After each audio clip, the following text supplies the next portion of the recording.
Sri Gayatri Tours and Travels, a leading Kailash Manas Sarovar tour operator.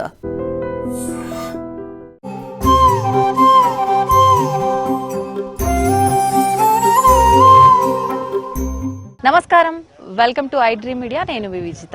iDream యాత్ర with Gayatri tours and travels వారి తరపున మనం చేస్తున్న నేపాల్ యాత్రలో భాగంగా మనం వచ్చేసాము పోఖ్రా కండి.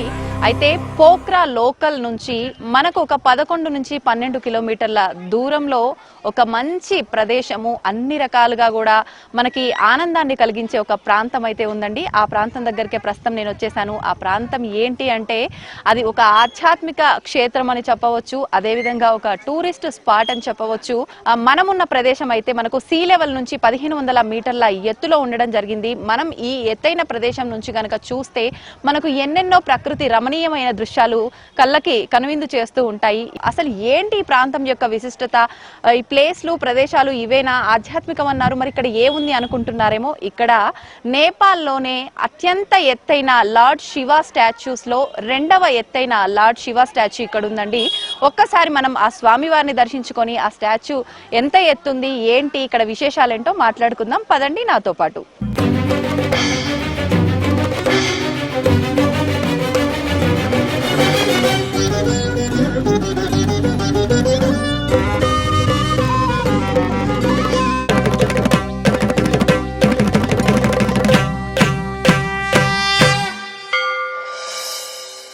పోఖ్రా నుంచి కేవలం కొన్ని కిలోమీటర్ల దూరంలో ఉండే పుండికోట్ గండకీ ప్రావిన్స్ కాస్కీ జిల్లాలోని ఒక కొండ ప్రాంతం.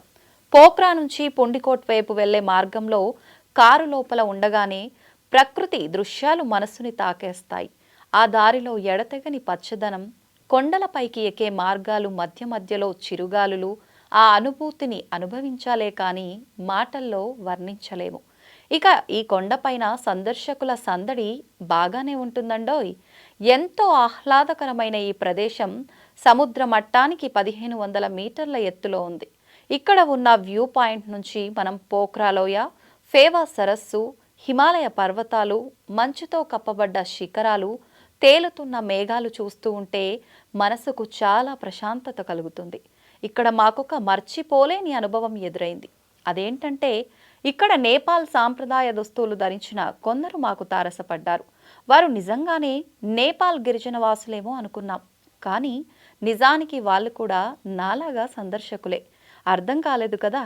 ఏం లేదండి, ఈ క్షేత్రం దగ్గర ఫోటోషూట్ కోసం సందర్శకులకు నేపాల్ సాంప్రదాయ వస్త్రాలను అద్దెకు ఇస్తున్నారండి. సందర్శకులు సరదాగా ఆ వస్త్రాలు ధరించి నేపాలీ వారిలా అలంకరించుకొని ఫోటోలు దిగుతున్నారు. నేను కూడా సరదాగా నేపాలీ వస్త్రధారణ ట్రై చేశాను. ఇది నిజంగా నాకు ఒక మర్చిపోలేని అనుభవం. శివ విగ్రహం ఇక్కడ ప్రత్యేకం. ఇక ధ్యాన ముద్రలో నీలిరంగులో మనకి దర్శనమిచ్చే ఆ నీలకంఠ స్వామి విగ్రహం, ఆయన ఎదురుగా బంగారు వర్ణంలో నందీశ్వరుడు ఎంతో అందంగా కొలువుతీరి ఉంటారు. ఇది నేపాల్లో 2వ అతి ఎత్తైన శివ విగ్రహం. మొదటిది కైలాసనాథ్ మహాదేవుడి విగ్రహం. ఆ క్షేత్ర విశేషాలు కూడా త్వరలోనే మన యాత్రలో మీకు అందించబోతున్నాను. ఇక ఈ క్షేత్రం విషయానికి వస్తే ఇక్కడి శివుడు 51 అడుగుల ఎత్తులో ఉండగా ఇది ఒక తెల్లటి స్తూపం మీద నిలబడి ఉంది. ఆ స్తూపం ఎత్తు 57 అడుగులు. మొత్తం కలిపి ఇది 108 అడుగుల ఎత్తులో ఉంటుంది. అంతేకాకుండా మహాశివుని విగ్రహం చుట్టూ 108 శివలింగాలు కూడా ఇక్కడ ప్రతిష్ఠితమై ఉన్నాయి. ఇక పర్వత శిఖరాల మధ్య ధ్యానముద్రలో కొలువైన ఆ పరమ శివుణ్ణి చూస్తే మన హృదయం ఆధ్యాత్మికతతో పులకితమైపోతుంది అనడంలో సందేహమే లేదు. పుండికోట్ యాత్ర కేవలం ఒక పర్యటన కాదని నేను అనిపించుకున్నాను. ఇది ఒక ఆధ్యాత్మిక అనుభూతి. శివుడి దర్శనం, ఆ చుట్టూ ఉన్న శివలింగాలు, మేఘాలతో నిండిన ఆకాశం చూస్తుంటే మనసుకి ఎంతో ప్రశాంతత కలుగుతుంది. మీరు నేపాల్కి వెళ్తే పోఖ్రా తప్పనిసరిగా చూడాలి. పోఖ్రా వెళ్ళారంటే పుండికోట్ చూడకపోతే ఆ యాత్ర పూర్తి కాదనే చెప్పాలి.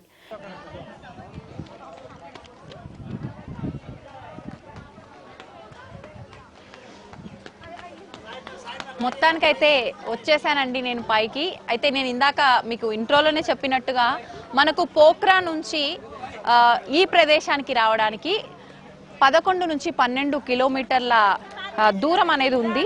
ఈ ప్రాంతంని పుందికోట్ అని చెప్పి పిలుస్తూ ఉంటారు. ఈ ప్రాంతం పేరు పుందికోట్ అన్నమాట. అయితే మనం పోఖ్రా నుంచి ఒక 30 నిమిషాల సమయం అనేది మనకు వెహికల్లో రావడానికి పడుతుంది. లోకల్ క్యాబ్స్ అవన్నీ మనకు అవైలబుల్లో ఉంటాయి. మనం అలా క్యాబ్లో వచ్చిన తర్వాత మళ్ళీ కొంత దూరం మనం పైకి కాలినడకన కూడా రావాల్సి ఉంటుంది. మొత్తానికైతే నేను అలా వెహికల్లో వచ్చి అక్కడ నుంచి కాలినడకన పైకి అయితే వచ్చేసాను. ఇప్పుడు ఇక్కడ నుంచి మనం కాస్త దూరం పైకి వెళ్ళిన తర్వాత మనకు ఎడమవైపున కనుక చూసుకుంటే ఒక మంచి లేక్, అవన్నీ కూడా కొండలు, ఆ ప్రాంతం అంతా కూడా చాలా అందంగా ఉంటుంది చూడటానికి. ఇంకా మనం సాయంత్రం సమయంలో వస్తే, ఉదయం సమయంలో వస్తే ఇదంతా కూడా చూడడానికి ప్రకృతి చాలా అందంగా కనిపిస్తూ ఉంటుందండి మనకు. అలాగే మనం కొండపై కనుక నడుస్తూ వస్తుంటే ఇక్కడ మనకు 5 ముఖాలతో కూడిన పశుపతినాథుడి విగ్రహం కూడా దర్శనం ఇస్తోంది. ఈ విగ్రహం ముందర చాలా మంది మనకు పక్కనే షాప్స్ అనేవి ఉంటాయి. ఆ షాపుల్లో రెంటెడ్ డ్రెస్సెస్ దొరుకుతాయి. అవి మొత్తం పక్కాగా నేపాల్ ట్రెడిషన్ కి సంబంధించిన సాంప్రదాయ దుస్తువులు అనమాట. అయితే ఇక్కడికి వచ్చిన వాళ్ళు రకరకాల ప్రాంతాల నుంచి వచ్చే వాళ్ళు ఉంటారు. వాళ్ళు ఎవరైనా నేపాల్ దుస్తువులు మేము ధరించాలి, ఒక్కసారైనా ఆ ట్రెడిషన్ ఎలా ఉంటుందో మాకు చూడాలి అనుకునే వాళ్ళు అక్కడ రెంట్కి డ్రెస్ తీసుకొని ఇక్కడ పశుపతినాథుడి విగ్రహం దగ్గర డాన్స్ చేస్తూ ఉంటారు వాళ్ళ ఇష్టం కొద్దీ. అలాగే ఇప్పుడు మనం చూసినట్లయితే చాలా మంది వాళ్ళు డాన్స్ చేయడం జరిగింది.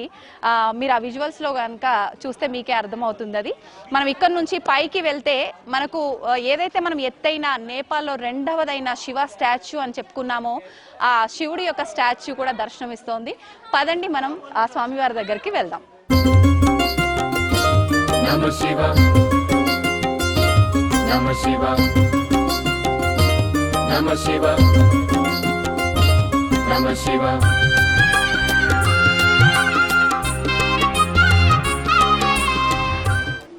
మొత్తానికైతే మనం పైకి వచ్చేసినాము. కింద పశుపతినాథుడి విగ్రహము, మనకు అక్కడ ఫ్యూవా లేక్, అక్కడ అమ్మవారి విగ్రహము. ఆ తర్వాత మనం పైకి వస్తుంటే మెట్ల మార్గం ద్వారా కొంత మార్గం వరకు కూడా మనకు అన్ని పక్కన షాప్స్, ఫుడ్కి సంబంధించిన స్టాల్స్ అవన్నీ కూడా కనిపిస్తున్నాయి. పైకి రాగానే నాకు ఇక్కడ కొంచెం ఆశ్చర్యంగా అనిపించింది ఏంటి అంటే, మామూలుగా దేవాలయాల్లో అయినా ఎక్కడైనా కూడా దేవుడికి సంబంధించిన మూర్తులు అనేవి ఉంటూ ఉంటాయి, ఆలయాలు, ఉప ఆలయాలు ఇవన్నీ కూడా. కానీ ఒక కలశ రూపంలో ఉన్న ఒక వాటర్ ట్యాంక్ అనేది నేనైతే ఫస్ట్ టైం చూస్తున్నా. మీరు చూస్తున్నట్టయితే ఇక్కడ ఒక కలశ రూపంలో ఉన్న వాటర్ ట్యాంక్ అయితే మనకు కనిపిస్తోంది. ఇదే అన్నమాట అది. ఒకసారి మీరు కూడా చూడండి. చాలా కొత్తగా అనిపించింది. నేనైతే ఎక్కడ చూడలేదు. మరి నాకు తెలిసైతే ఎక్కడైనా ఉందో ఏమో కానీ నాకైతే తెలియదు. తర్వాత ఇక్కడ నుంచి మనం పైన ఒక ఆర్చ్ లాగా ఉంది. ఆర్చ్ పైన కూడా శివుడు లింగ రూపంలో ఒక విగ్రహం అనేది మనకు కనిపిస్తూ ఉంది. ఆ తర్వాత మనం లోపలికి వెళ్తే గనక ఈ మార్గం గుండా ఇక్కడ ఒక నందీశ్వరుడు, శివుడి ముందర శివుడి వాహనమైన నందీశ్వరుడు మనకు దర్శనం ఇస్తూ ఉన్నాడు.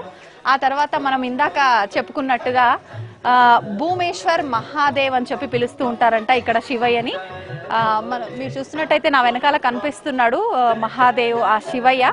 108 ఫీట్ల ఎత్తులో ఇక్కడ శివుడు ఉండటం జరిగింది. నేపాల్లోనే 2వ ఎత్తైన శివలింగంగా చెప్తూ ఉంటారు.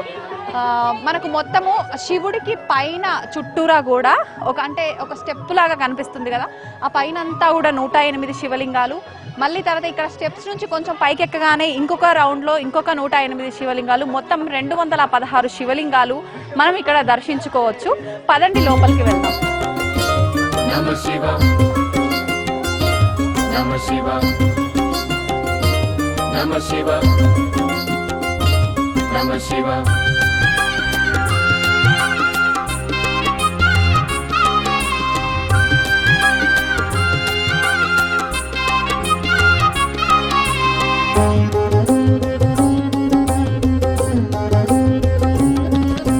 दर्शनादभ्रसदसि जननात् कमलालये काश्यान्तु मरणान्मुक्ति स्मरणादरुणाचले.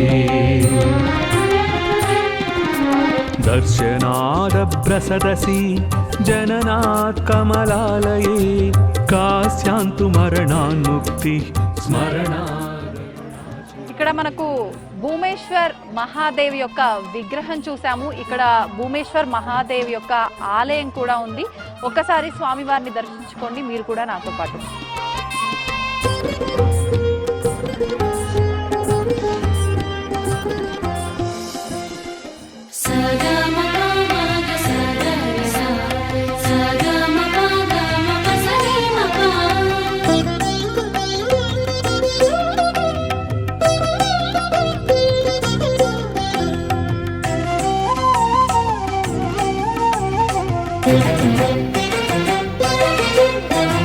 శ్రీచక్రరాజమున సంచరించేడి శ్రీ జగన్మాతకు జయమంగళం. శ్రీ సింహవాహిని అభయప్రదాయిని లోక పావని నిత్య శుభమంగళం. శ్రీచక్రరాజమున సంచరించేది శ్రీ జగన్మాతకు జయమంగళం. శ్రీ సింహవాహిని అభయప్రదాయిని లోక పావని నిత్య శుభమంగళం. శంకరుని అర్ధాంగి సౌందర్యదేవి శ్రీమాతుకే నిత్య జయమంగళం. మొత్తానికైతే పైకి వచ్చేసి శివయ్య దగ్గరకు వచ్చేసాము. శివయ్య దర్శనం కూడా చేసుకున్నాము. ప్రత్యేకించి ఇక్కడ విశిష్టత గురించి చెప్పాలి అని అంటే పోఖ్రాన్ నుంచి పుందికాట్ అనే ప్రదేశంలో ఈ యొక్క క్షేత్రం అనేది నెలకొనబడి ఉంది. అయితే ఇక్కడ స్వామివారి యొక్క ఎత్తు వచ్చేసి 108 ఫీట్లు. స్వామివారిని ఇక్కడ భూమేశ్వర్ మహాదేవ్ అని చెప్పి పిలుస్తూ ఉంటారు. ఇక్కడ స్వామివారి విగ్రహం ఎత్తైన విగ్రహంతో పాటు పక్కనే స్వామివారి ఆలయం కూడా ఉంది. మనకు స్వామివారి విగ్రహం వెనకాల వైపు కనుక చూసుకుంటే శివుడు అనగానే మనకు గుర్తొచ్చేది డమరుకము, పాము ఇవన్నీ కూడా. అదేవిధంగా డమరుకం కూడా వెనక వైపున మనకు దర్శనం ఇస్తోంది. మనము ఈ పైనుంచి కనుక చూసినట్టయితే పోఖ్రా సిటీ అంతా కూడా ఒక మ్యాప్ లాగా మనకు కళ్ళకు కట్టినట్టుగా కనిపిస్తూ ఉంటుంది. ఇంకా మనకు ఇక్కడ ఈ చుట్టుపక్కల ప్రాంతాల్లో ఉండే లేక్, ప్యూహా లేక్, ఆ లేక్ కూడా చాలా చక్కగా కనిపిస్తోంది. అన్నపూర్ణ బేస్ క్యాంప్ అని చెప్పి అది కూడా చాలా చక్కగా కనిపిస్తోంది. ఇవన్నీ కూడా అద్భుతంగా మనకు పైనుంచి చాలా చక్కగా కనిపిస్తున్నాయి. స్వామివారిని ఇంత ఎత్తులోంచి చూస్తుంటే కైలాసంలోనే శివుడు ఉన్నాడా అన్నట్టుగా అనిపిస్తోంది. చుట్టూరా కొండలు, మేఘాలు ఇదంతా కూడా చూస్తుంటే నిజంగా శివుడు కైలాసంలోనే ఉన్నాడు, మనం అక్కడికి వచ్చేసాము అన్న భావన కలుగుతోంది. మీరంతా కూడా నేపాల్ వచ్చినట్టయితే తప్పకుండా ఈ ప్రాంతాన్ని మిస్ అవ్వద్దు. ఈ స్వామివారి దగ్గరికి రావడం మాత్రం మర్చిపోవద్దండి. నమస్కారం.